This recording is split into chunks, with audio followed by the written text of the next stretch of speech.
Oi, pessoal, tudo bem? Então, eu resolvi gravar a apresentação completa com slide de fala para facilitar um pouco a questão do acesso. Senão foi difícil marcar horários, então para a gente facilitar. Então, a ideia de hoje desse treinamento é basicamente a gente estabelecer um novo checklist de sequência rápida de intubação que a gente vai colocar em protocolo na UTI. Então, a gente primeiro está passando para os fisioterapeutas, para a enfermagem, e a gente vai entrar com isso para os médicos também, tá certo? Então, vamos lá para falar sobre sequência rápida de intubação. Então, é a famosa SRI, né? Então, a gente vai ver muito em prontuário só a sigla, e ela consiste num processo sequencial e coordenado de preparação, sedação e paralisia do paciente. Então, ela tem uma sequência e uma coordenação para que faça uma intubação orotraqueal segura numa emergência. É o método preferido em pacientes com diversos níveis de consciência e os pacientes que estão sem jejum. E o objetivo dela é uma intubação rápida e segura. Todos os pacientes pediátricos que precisem de intubação de emergência e não estejam em parada ou profundamente comatosa, eles têm indicação de sequência rápida de intubação. Então, o que acontece? A gente já viu na aula de parada que a gente não vai, obviamente, sedar e paralisar um paciente porque ele está, em parada cardiorrespiratória. Nos pacientes profundamente comatosos, Glasgow abaixo de 8, então, na verdade, mas que ainda não estão em parada, é imperativo a gente assegurar uma via aérea definitiva, rápida, e não podemos atrasar com o processo da sequência rápida. O ideal é que a sequência rápida ela seja tão bem treinada que entre a decisão de intubar e a intubação gere um tempo menor do que 10 minutos. Então, quais são as contraindicações? Não existem contraindicações absolutas, existem umas precauções que a gente precisa avaliar naquele paciente que está sendo preparado para a intubação. Então, se o paciente tem algum indicativo que pode ser difícil a intubação ou a ventilação com o ambu, a gente tem que ter um pouco mais de precaução na sequência rápida. Por quê? Porque a sedação e a paralisia vão eliminar os reflexos protetores da via aérea e a respiração espontânea. Então, ele vai eliminar a tosse, vai eliminar a ventilação, então isso pode dificultar na hora de tentar manter saturação do paciente e pode evoluir para uma parada cardiorrespiratória. É importante ter um plano de contingência para a via aérea difícil, ou seja, um plano B, que vai envolver o uso de outros dispositivos e até assistência de subespecialistas como anestesia, cirurgia torácica, cirurgião pediátrico ou até o uso de uma intubação sem a paralisia. Então, a sequência rápida de intubação, ela envolve 6 P's, né? E dentro desses 6 P's, a gente vai ter o P de preparação, o P de pré-oxigenação, o P de pré-medicação, o P de paralisia com pseudoanalgesia, o P de posicionamento, que é a própria introdução do tubo, e o P de pós-intubação. Vamos passar por cada um deles para a gente entender o que é que tem que ser feito em cada situação. Então, de uma forma, vamos considerar que o nosso tempo zero é o tempo do posicionamento, ou seja, da intubação orotraqueal propriamente dita. Desse tempo zero para trás, o ideal é que a gente leve apenas 10 minutos da preparação até a intubação. Então, a pré-oxigenação é no mínimo de 3 a 5 minutos antes da intubação. Então, por isso que a gente começa a preparação e pré-oxigenação juntas praticamente. Então, 10 minutos, 5 minutos. Com 3 minutos a gente começa a pré-medicar o paciente e 45 segundos antes a gente faz a sedação e paralisia do paciente, né? Mais ou menos 1 minuto, né? Antes da intubação. E 20 segundos a gente faz a pressão cricoide e a intubação, que é o famoso CELIC, né? Essa pressão cricoide. Depois disso vem o pós-intubação. Então, essa é a ordem a sequência rápida como um todo. Às vezes a gente acaba chamando de sequência rápida só a questão das medicações, mas isso tudo envolve a sequência rápida e os tempos são tempos ideais que a gente deve almejar sempre, né? Então, a gente vai começar pela preparação. Então, na preparação, ela é iniciada enquanto também a gente inicia a pré-oxigenação. Então, é no mínimo 10 minutos antes da preparação. E a pré-oxigenação ela tem que ser no mínimo 3 a 5 minutos, né? E a preparação ela envolve duas coisas: a rápida avaliação do paciente e uma checagem do material. Então, nessa rápida avaliação do paciente, a gente vai avaliar a indicação de intubação, começar o checklist de intubação orotraqueal. Se tem sinais de comprometimento cardiovascular, então vai aferir sinais vitais de frequência cardíaca, respiratória, PA, saturação. Se tem sinais de petição intracraniana, então são possibilidades do paciente ter bradicardia, com hipertensão, pupilas anisocóricas, porque aí a gente vai ter uma escolha diferente de medicação.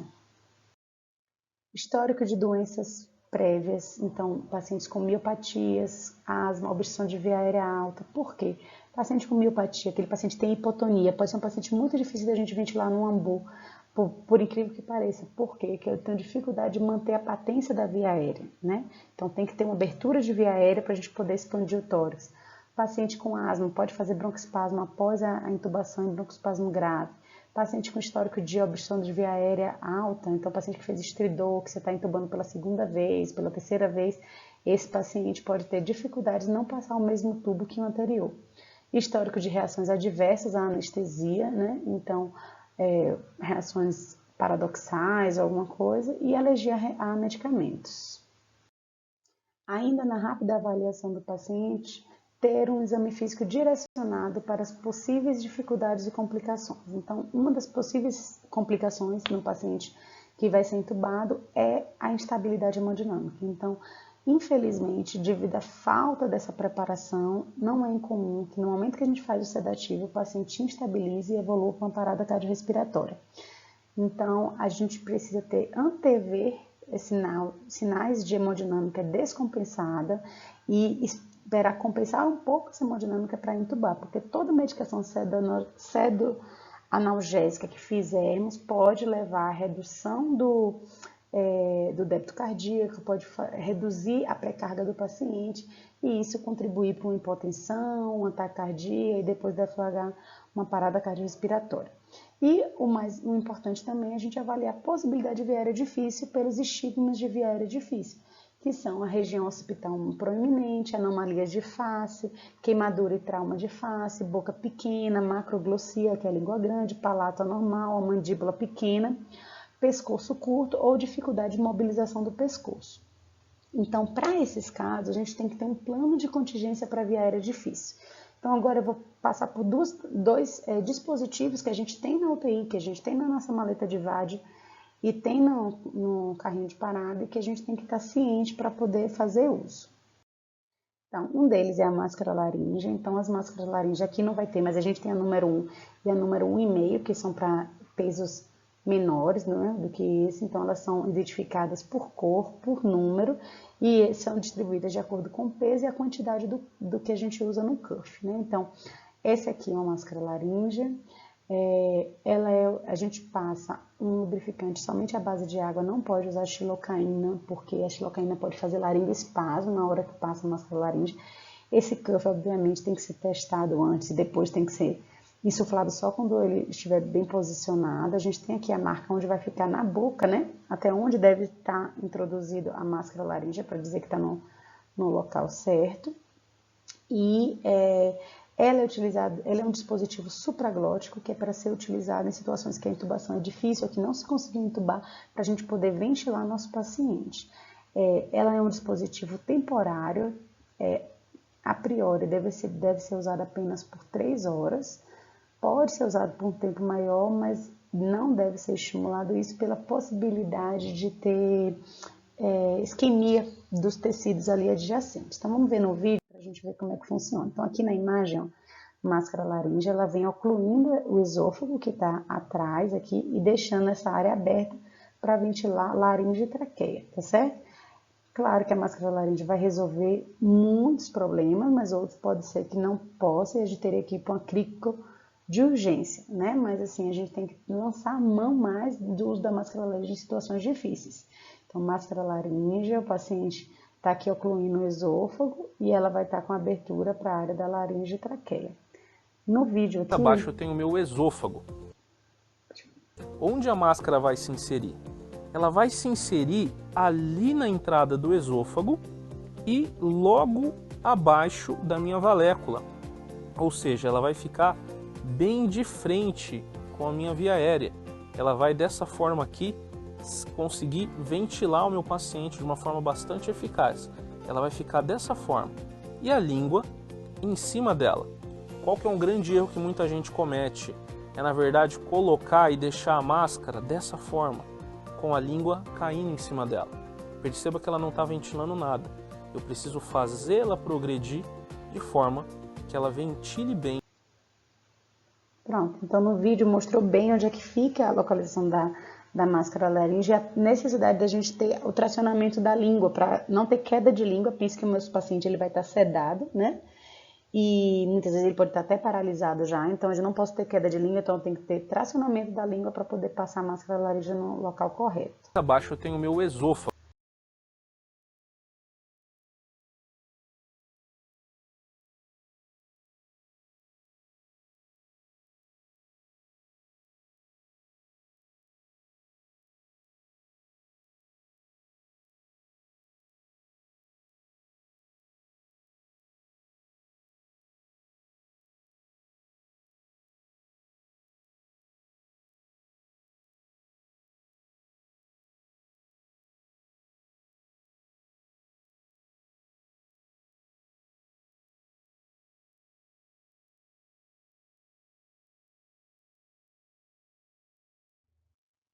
Agora, outros dois dispositivos que a gente pode lançar a mão. Então, o fio guia é o primeiro deles. Então, a gente tem um fio guia, se eu consigo, não vai, ficou em cima aqui, mas basicamente a gente tem 3 tamanhos. Esse é o neonatal, esse branquinho aqui que não saiu aqui.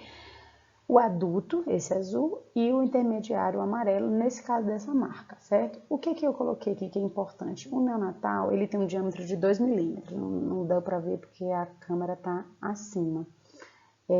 Mas, só vou desativar, pronto, para vocês verem aqui. Então, o neonatal tem 2 milímetros, né? O intermediário ele tem 3,2 milímetros e o adulto tem 5 milímetros. Esse milímetro é a mesma coisa que a gente sabe para usar o tubo, né, na intubação. Então, aqui no neonatal é óbvio que eu vou usar, ele vai entrar em todos os tubos, mas, por exemplo, o meu intermediário que começa com 3,2, eu não posso tentar passar no tubo 3, que obviamente não cabe, né? Então, assim, esse daqui, o intermediário vai ser a partir dos tubos 3,5 e até o tubo 5, e o adulto a partir do tubo 5. Porque a dificuldade justamente na hora de passar o fio guia é que muita gente acaba introduzindo, né, o fio guia muito apertado no tubo, e na hora de retirar o fio guia acaba estubando o paciente. Então, o que a gente tem que fazer? Colocar soro ou xilocaína spray dentro do tubo para poder aumentar esse deslizamento do fio guia dentro do tubo. E a segunda coisa, a primeira na verdade, é usar o fio guia adequado para o tubo que o paciente vai usar, tá certo? Então a gente tem essa noção de que os fio guias têm tamanhos e a gente deve usar eles juntos. Outra situação são os bugs, que são esses daqui, tá certo? A gente não tem ainda no hospital os bugs ventilados, que são esses que tem a pontinha branca. A gente tem os bugs, que são os bugs não ventilados. E o que é um bug? É um material muito flexível, na verdade, né? Então, que é que vai fazer a função de... a gente vai laringoscopar, vai entubar e vai passar o tubo do paciente por fora do bug e depois a gente vai tirar o bug que está dentro do fio guia. Então, é a mesma técnica que a gente usa quando a gente vai puncionar a veia, que a gente passa fio guia e depois passa o catéter e tira o fio guia. É a mesma coisa que acontece com o bug, tá? A questão do bug ventilado é que ele facilita a questão da gente conseguir ventilar um pouco o nosso paciente para evitar dessaturação e parada. Então, eu consigo conectar essa parte branquinha justamente para conseguir conectar um ambu para ventilar o paciente. Então, na checagem do material, agora a gente falou já de rápida avaliação, de possibilidade de plano de contingência de via aérea difícil, checagem do material. Então, determinar as funções de cada profissional envolvido. Checar a monitorização, eletrodos, oxímetro, manguito para aferição de pH, capnografia, checar o acesso venoso, escolher as medicações a serem utilizadas com identificação das seringas, tá? Pronto, consegui consertar. Então, aí começa agora, eu vou começar a apresentar a vocês o novo checklist para intubação orotraqueal, né? Então, ele vai começar com o horário da decisão da intubação, né? Os profissionais que participarão do procedimento têm que ser checados e o iniciar da pré-oxigenação do paciente com FO2 a 100% no tempo adequado. O tempo adequado a gente vai falar, mas no mínimo 5 minutos. Então, se sim ou não, sim, e qual tipo, a gente vai falar isso aqui mais na frente, se foi verificada a monitorização do paciente, se foi oferido sinais vitais do paciente, em caso de estabilidade hemodinâmica, recebeu expansão volêmica ou iniciado droga vasoativa antes do procedimento. Então, quando eu falei naquela exame físico que a gente faz do paciente direcionado, às vezes naquele mesmo momento já pede expansão, pede para instalar uma adrenalina, pede para instalar uma mirrinona, né? Na verdade, vendo a situação do paciente, a gente já vai adequar isso.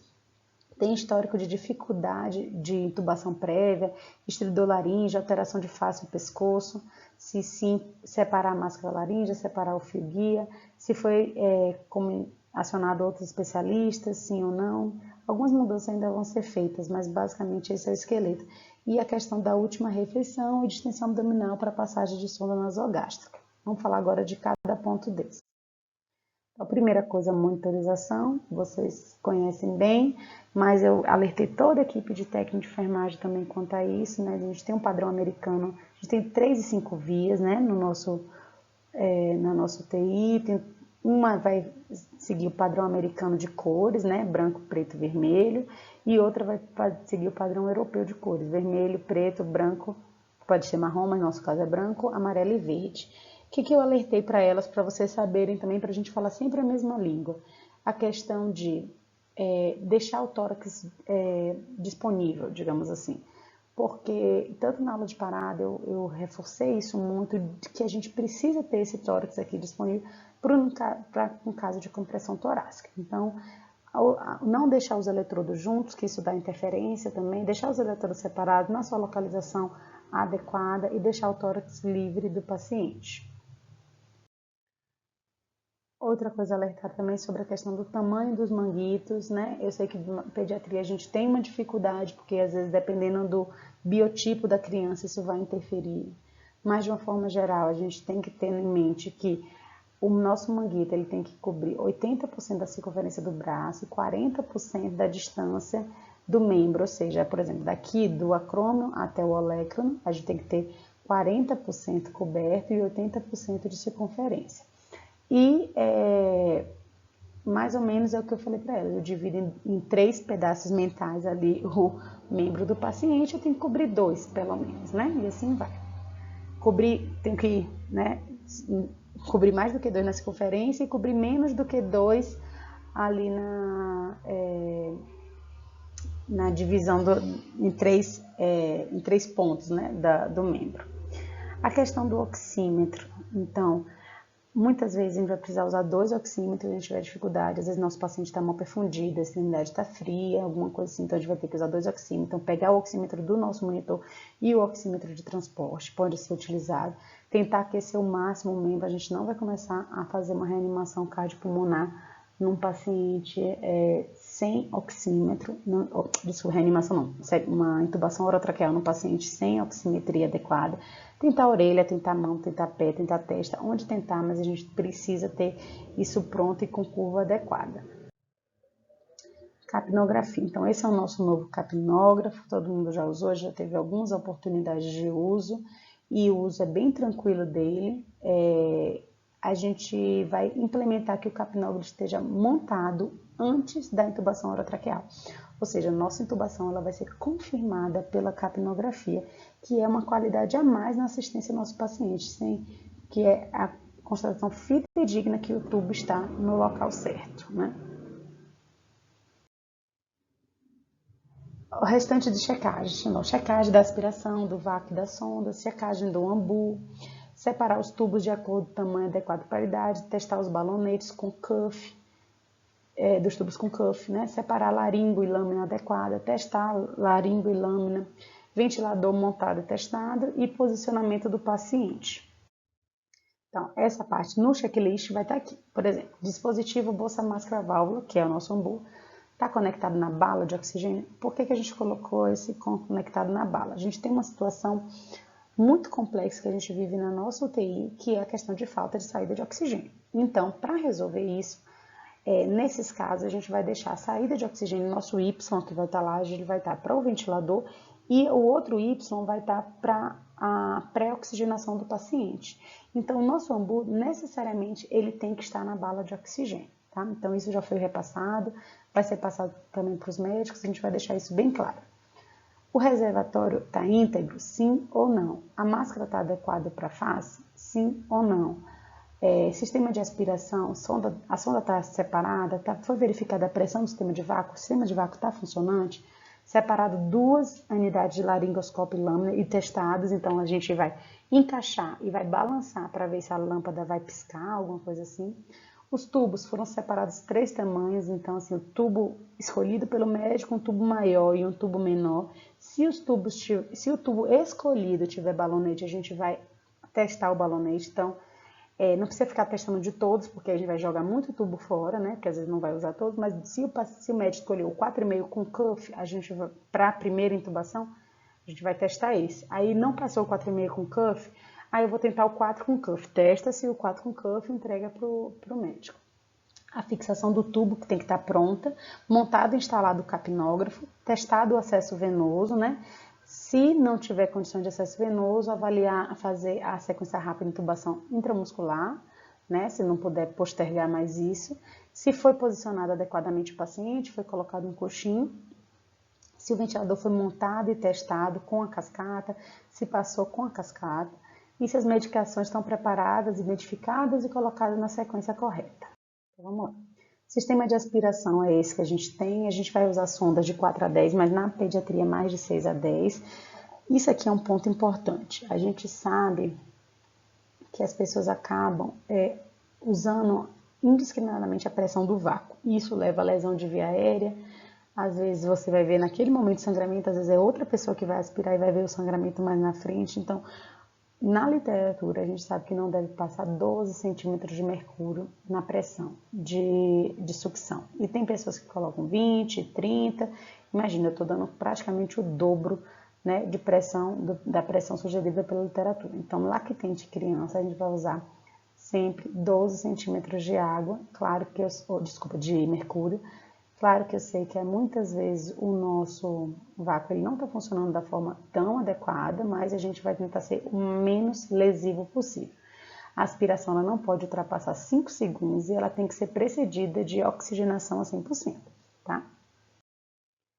O AMBU, então vamos lá, daquela questão da máscara. As máscaras vão ser separadas pela equipe que montou o leito, mas a fisioterapia também vai estar responsável por tirar dúvidas da equipe da enfermagem. Então, tirar dúvidas e discutirem. Então, a máscara é sempre aquele mesmo procedimento. Base de nariz, ponta do queixo, certo? A máscara, ela vai ter que ocluir toda essa região. A gente vai fazer no adulto, a gente tem esses modelos de AMBU, desculpa. E a gente tem o modelo adulto e baby, adulto pediátrico e neonatal. A gente vai usar o modelo adulto sempre nas crianças com maiores de 15 quilos até o peso adulto. Nosso ponto de corte é 15 quilos. E nos lactentes crianças até 15 quilos a gente vai usar ou esse baby ou esse pediátrico aqui. É porque são modelos diferentes que a gente tem disponível no nosso hospital. O tubo, então, a gente tem uma regra que funciona só para maiores de 2 anos, que é essa regra de idade sobre 4 mais 4, para definir o tamanho do tubo. Mas com a prática a gente acaba já sabendo qual o número de tubo que a gente vai geralmente usar. O importante é a gente sempre saber que a gente vai usar um tubo que a gente escolher e vai separar um tubo maior e um tubo menor para deixar ali. Então, separar 3 tubos próximos e testar o cuff do que for ser utilizado, como eu já falei. A questão da fixação. Então, a fixação, a gente tem 2 modelos no hospital. Então, a gente tem o Anchofast e tem a fixação com tensoplástica que a gente faz nas crianças menores. Qual vai ser o nosso ponto de corte? O tubo 5. Então, tubo maior que 5 a gente vai usar o Anchofast e os tubos menores, que é o número 5, a gente vai usar a fixação com tensoplástica. Laringo e cabos e lâminas. Então, a gente vai ter os cabos disponíveis para cada laringo. A gente tem 2 formas de ter lâminas curvas e as lâminas retas. A gente vai ter uma diferença de números enorme, então de 00, 1, 2, 3. E tem diferenças também entre as marcas. Então, às vezes eu pego um laringo, uma lâmina 1 que é deste tamanho numa marca, na outra marca essa lâmina 1 é desse tamanho, metade do tamanho. Então, assim, Como é que a gente vai saber qual é o tamanho adequado? Primeira coisa é que a lâmina curva a gente vai deixar para uso para os maiores de 3 anos e a lâmina reta para os menores de 3 anos, por causa de uma diferença na anatomia da via aérea da criança, tá? E o segundo ponto é que a gente vai medir o tamanho da nossa lâmina a partir dessa aferição dessa distância entre a rima labial e a orelha do paciente, exatamente como a gente mede também na Guedel. Com isso, a gente vai saber o tamanho da lâmina adequada. Lembrar de separar sempre 2 lâminas, 2 cabos e testá-los balançando. Então, aqui a gente tem mais ou menos o que a gente usa na pediatria. Então, a gente pega a criança de 1 mês até acima de 12 anos. As lâminas, a gente vai partir esse 0, a gente quase não usa, a gente usa, começa assim, da lâmina 1, da lâmina 1, 2, 2, 2, 3, 2 até 3. Então, basicamente, a gente usa muita lâmina 1, algumas lâminas 2. Lâmina 3, só se for adolescente, que aí é raro pra gente. A sonda a gente usa de 6 a 10, como a gente tinha falado, e os tubos a gente vai sempre, mas a gente começa com 3,5 e vai até o 7, mas sabendo que o que a gente usa com maior quantidade é 3,5, 4, 4,5, né? Então, por acaso, nossos pacientes intubados recentes foram todos escolares, né? Então, assim, a gente teve a Anne, que foi entubada por asma, a Fernanda, que foi a paciente da cetoacidose diabética grave, e o João Miguel, que foi pós-operatório. Por acaso, esses 3 eram meninos grandes, com tubos acima de 5, e que aí a Anne não usou, mas os outros usaram angiofeste. Então, a gente sempre separar isso, ter essa divisão mental. A descompressão gástrica. Então, no paciente que está precisando de intubação, a gente vai evitar ao máximo ventilar ele com ambu para não distender o estômago, né? E não distender o estômago para poder ter broncoaspiração. Então, a gente vai solicitar a passagem de sonda nasogástrica, ou isso tem que ser também sugerido pela enfermagem, que é importante, né? Por isso é a ideia do treinamento, para que tudo seja conversado e sugerido também o tempo todo. Que seja, se o paciente tiver uma alimentação recente, menor que 2 horas, se o paciente foi ventilado com ambu, e nos pacientes que estão críticos, chocados, tem retardo do esvaziamento do estômago, tá certo? Passar uma sonda calibrosa, que não é o caso dessa foto, que nessa foto é o que eu encontrei, mas não é uma sonda, mas uma sonda calibrosa para poder ter a saída de ar. Ventilador montado e testado, né, e retestado, e aí essa parte eu passei bastante com a fisioterapia. Acesso venoso, então, acesso periférico, acesso central, pique, o que o paciente tiver testado antes, lavado, para ter certeza que está funcionando bem, para não perder o acesso ali durante a sequência rápida. As medicações, todas elas identificadas com o nome na etiqueta e com a diluição que foi feita, se pura ou diluída, tá certo? E a salina em bolos também separada. Posicionamento do paciente, então lembrar aquela mesma coisa que a gente falou na aula de parada e abertura de via aérea. O paciente tem região occipital proeminente, eu boto o coxinha atrás dos ombros, mantenho uma linha aqui, né, mantendo o paciente nesse alinhamento, e o paciente maior, aqui, escolar, né, pré-escolar, eu tenho que colocar esse coxinha atrás da cabeça, fazendo essa posição de cheirar com o paciente sem alinhar a orelha com a orelha com o ombro. A gente falou de toda a preparação e, teoricamente, a gente começou a pré-oxigenação junto, mas agora a gente vai falar especificamente de pré-oxigenação. Então, a gente vai iniciar enquanto se faz a etapa de preparação, é no mínimo 5 minutos antes da intubação, tá? As crianças, elas têm menor reserva pulmonar, menor capacidade pulmonar, então elas são mais suscetíveis a dessaturar e com isso se estabilizar e ir para uma parada. Então, a gente tem 2 opções no nosso paciente. Ou ele pode estar ventilando espontaneamente, tem indicação de intubação por N motivos, ou ele está em apneia ou gasping, tá? Se ele está em respiração espontânea, a gente vai dar para ele FiO2 a 100% por diversas formas. Máscara não inalante, CPAP, VNI, catéter nasal de alto fluxo e barra catéter nasal simples. E a gente tem uma técnica chamada de oxigenação apneica, que a gente vai falar nos próximos slides, tá? Que é importante, isso é uma questão que a gente está instituindo na nossa UTI. E a outra situação é o paciente que está em apneia ou respiração inadequada, a gente vai ter que ventilar com ambu, não tem como, ele não está respirando de forma adequada, a gente vai ventilar com ambu por 2 minutos, com fluxo de oxigênio maior do que 7 litros por minuto, para manter a saturação acima de 100%. Muito bem, agora a gente vai falar das técnicas de pré-oxigenação. Então, nossa oxigenação apneica, o que ela é? É você entubar o paciente usando oxigênio, tá? Não é uma coisa nova, mas é pouco utilizada. E os estudos mostram que quanto mais o paciente tem um conteúdo de oxigênio ali naquele momento, ele tem menor risco de dessaturar. Então, por exemplo, essa primeira situação, o paciente está recebendo o quê? Máscara não reinalante, né? E um catéter nasal aqui. Então, é o uso da máscara de reservatório associado ao catéter simples de O2. Na nossa situação da UTI, o que é que vai acontecer?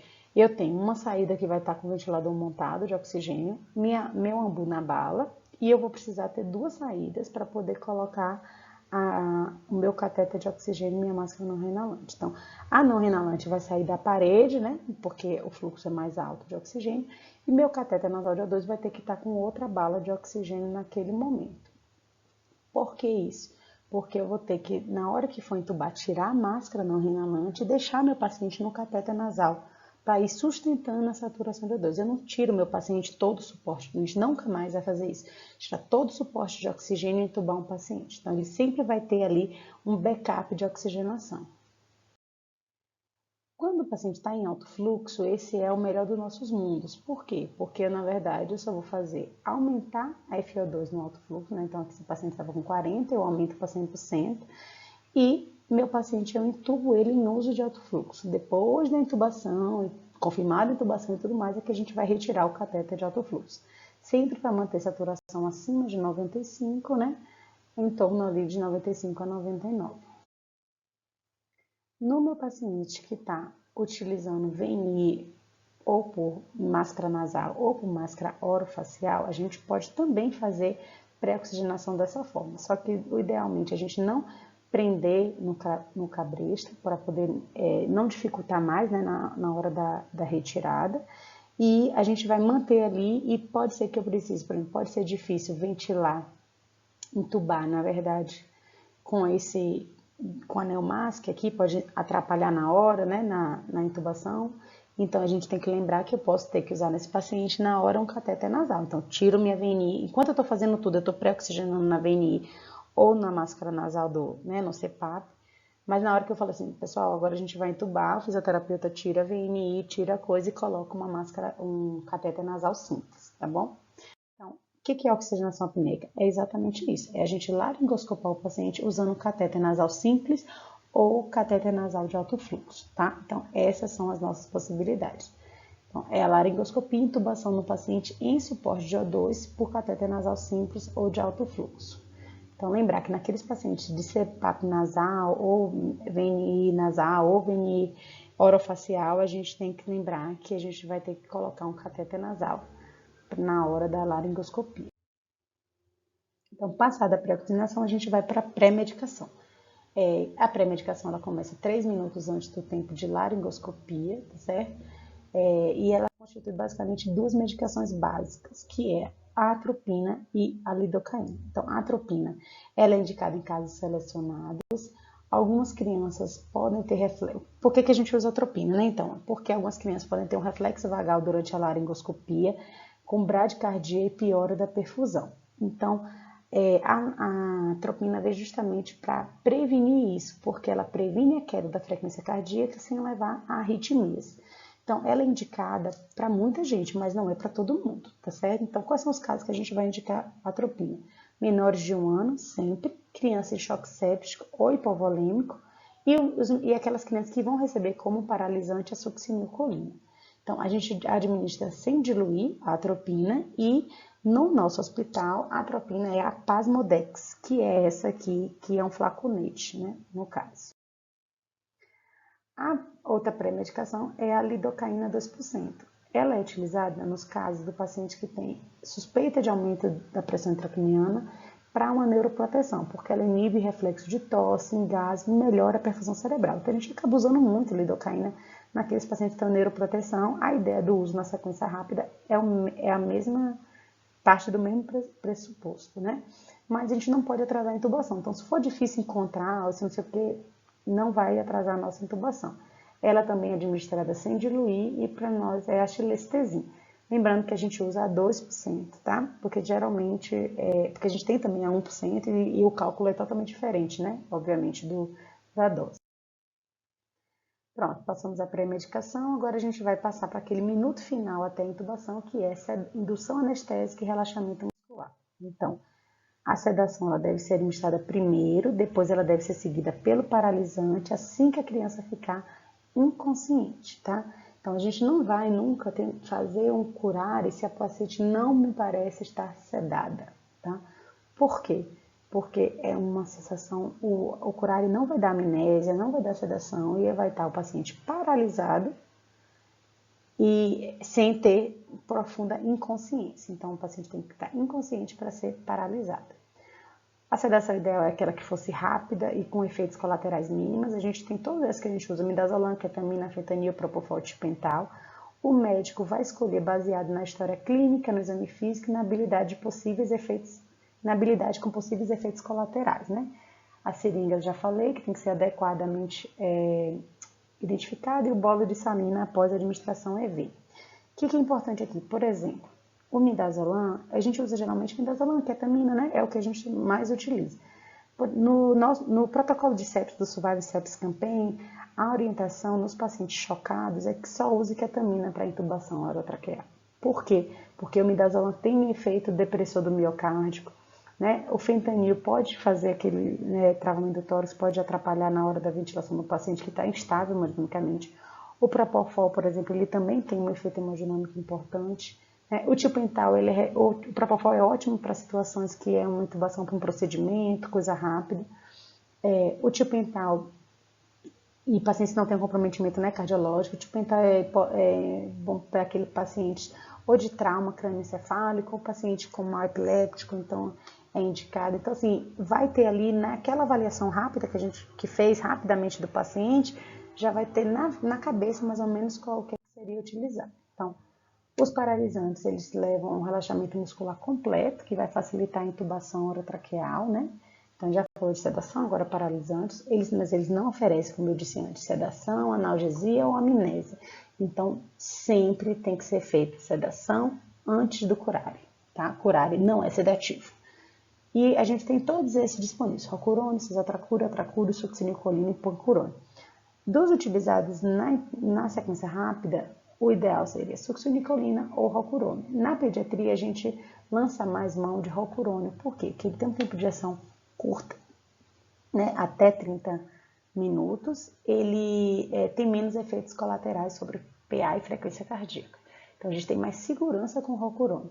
E fazer sempre o bolus de salina após cada administração. Então, eu não posso fazer midazolam, ketamina e fazer o bolus depois, não. É midazolam, bolus, ketamina, bolus. Aí depois eu faço o rocurone, bolus. Então, o bolus é após cada medicação. Aqui é uma tabela básica das doses, né, que a gente vai usar. Em amarelo estão as doses que a gente mais usa, né, as medicações que a gente mais usa, que é o midazolam, ketamina e rocurone. O midazolam, a gente vai diluir midazolam, ketamina e fentanil sempre 2:8, que vocês estão vendo aqui, tá? E propofol, tipental, rocurônio e succinilcolina são sem diluir. Lembrando que atropina e lidocaína são sem diluir. Então, essa proporção de diluição 2:8 de midazolam, ketamina e fentanil, ela vai ser uma diluição padrão, tá certo? Então, é diferente, a dose vai ficar um pouquinho diferente do que a gente usa em bolos quando o paciente já está entubado, que a gente usa uma dose menor. Mas só para vocês saberem que a gente vai usar, essa aqui vai ser, os médicos já estão sabendo disso, que não é para prescrever de outra forma, é para prescrever no padrão que a gente vai usar para todo mundo, 2:8. O midazolam é o dormonide, o dormire, a ketamina é o que a gente conhece no hospital como ketamin, né? E o rocurônio, a gente tem o esmeron e o rocuron. O fentanil, a gente tem o fentanest e o inofental, ou a fentanilo no hospital, e o propofol, a gente tem diversos nomes, mas basicamente lipuro, diprivan, propovan, propovir e fresafol, né? Sequência rápida sem acesso venoso não é o ideal, tá certo? Então, a gente vai lançar a mão disso numa situação limite, digamos assim, né? Numa situação salvadora de vida, digamos assim. E a gente pode fazer tanto atropina, quanto midazolam, quanto ketamina, quanto rocurônio intramuscular, né? As doses são diferentes, o que a gente usa na dose venosa, e obviamente a gente vai fazer sem diluir, porque não posso fazer volumes grandes. Não devemos ultrapassar 2 ml e lembrar do tempo que leva a mais para fazer efeito. A gente não tem, a absorção pode ser um pouco errática, ainda mais se o paciente fazer realmente intramuscular, porque se fizer subcutâneo, o paciente pode ter uma absorção mais lenta ainda, então não é nosso cenário ideal, mas a gente tem que saber que pode ser feito. A montagem da bandeja, então, ela é feita pela técnica de enfermagem. Isso aqui foi passado para elas, porque isso aqui vai ser, né, tem que ser uma prática, né, então a gente vai, como se divide essa bandeja em 3 compartimentos e vai separar as seringas já na ordem, na sequência que vai ser utilizada. Então, primeiro, pré-medicação que foi prescrita lá, se foi lidocaína ou atropina, e etiquetada como pura. Depois, os sedanalgésicos, que a gente vai deixar propofol sem diluir, fentanil 2:8, ketamina 2:8, midazolam 2:8, a depender do que o médico prescrever. E dos paralisantes, rocurônio, succinilcolina também puros, né, dependendo do que o médico prescrever. Lembrar que a ordem é sempre essa de pré-medicar, fazer sedanalgesia e depois fazer o paralisante. Às vezes vai precisar de mais de uma dose de sedanalgésico, então isso é importante também, tá? E lembrar do bolo de salina a cada momento. No nosso checklist lá vai estar atropina, lidocaína, midazolam, ketamina, fentanil, todos eles aqui, né? E definido se sim, se usou, se não, e a dose em ml. Se foi administrada pré-medicação, se foi administrado sedativo, se foi administrado paralisante. E agora a gente vai para a intubação propriamente dita, né? Laringoscopia e intubação. Então, primeira coisa é que a gente vai, 20 segundos antes da intubação, pode ser solicitado pelo médico a manobra de Selig, tá certo? Então, que é justamente empurrar a cricoide, que é essa cartilagem aqui, que fica abaixo da laringe, para ocluir o esôfago e evitar regurgitação gástrica, tá? A gente deve evitar ventilar com ambu o paciente, mas é melhor você ventilar um paciente com ambu fazendo uma pressão cricoide para não distender o estômago do que entubar um paciente com a saturação lá embaixo, tá certo? É a famosa manobra de Selig, que o objetivo dela é que a gente ocluir o esôfago e evitar regurgitação do estômago. Então, essa manobra é uma proteção da via aérea, ela não é uma rotina, ela não é indicada para todos os casos. A pressão ela deve ser gentil e só deve ser feita depois que o paciente estiver sedado e inconsciente. Se quem estiver fazendo a manobra piorar a visualização da laringoscopia pelo médico, deve-se parar, tá certo? O posicionamento do tubo, então, ele é feito 30 a 60 segundos após a paralisia, ou seja, cerca de 1 minuto depois que você faz o curare. Lembrar, esperar a criança entrar em apneia e estar com a mandíbula completamente relaxada, ou seja, você ter certeza de que o paralisante fez efeito. Faz a laringoscopia e introdução do tubo. Lembrar do uso do fio guia somente em casos selecionados. E agora o pós-intubação, que a gente vai fazer a ventilação e a posição do tubo. Então, confirmação da intubação pela ausculta, pela expansibilidade do tórax, pela visualização da coluna de ar no tubo e pela capnografia. Aí a gente vai colocar bem importante a capnografia, porque ela é mais fidedigna. Desses todos que eu falei de confirmação, a mais fidedigna é a capnografia. Fixar o tubo na rima labial em 3 vezes o número do TOT inicialmente, ou então pode ser algo diferente, a depender do que o médico auscultar, né? Confirmação da posição do tubo pela radiografia.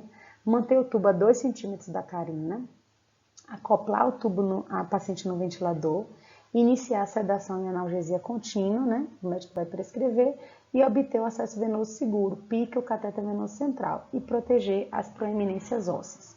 Esse aqui é um ponto importante que eu vou reforçar com vocês, da colocação do Alevin. No nosso checklist, isso não vai ficar para o banho do dia seguinte, até porque às vezes não tem banho, a maioria das vezes não vai ter banho, vai ter só uma higiene no dia seguinte no nosso paciente entubado, que isso já é o protocolo de banho, que é outra coisa. Então, o que a gente sabe é que o paciente precisa ter proteção das áreas de pressão no momento que ele é entubado, sedado e tudo mais. E a gente está falando de um paciente que eu acabei de fazer uma sequência rápida e acabei de fazer um curare, então esse é o melhor momento.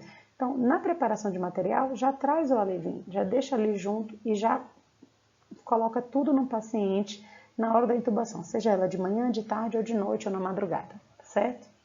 Essa agora é a nova definição. Fixação do tubo, então, eu só repassei aqui tinha um vídeo, mas acabou não entrando, mas era basicamente isso. E o que a gente não vai...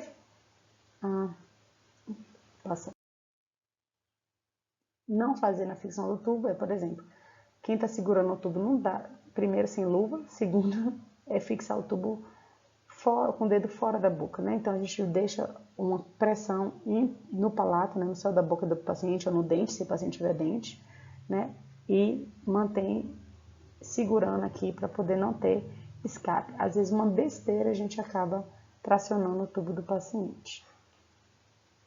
E o outro ponto é a gente não fazer tração da pele, mantendo assim, a pálpebra repuxada, qualquer coisa disso com qualquer fixação que a gente estiver fazendo no paciente, né? Manter o olho aberto.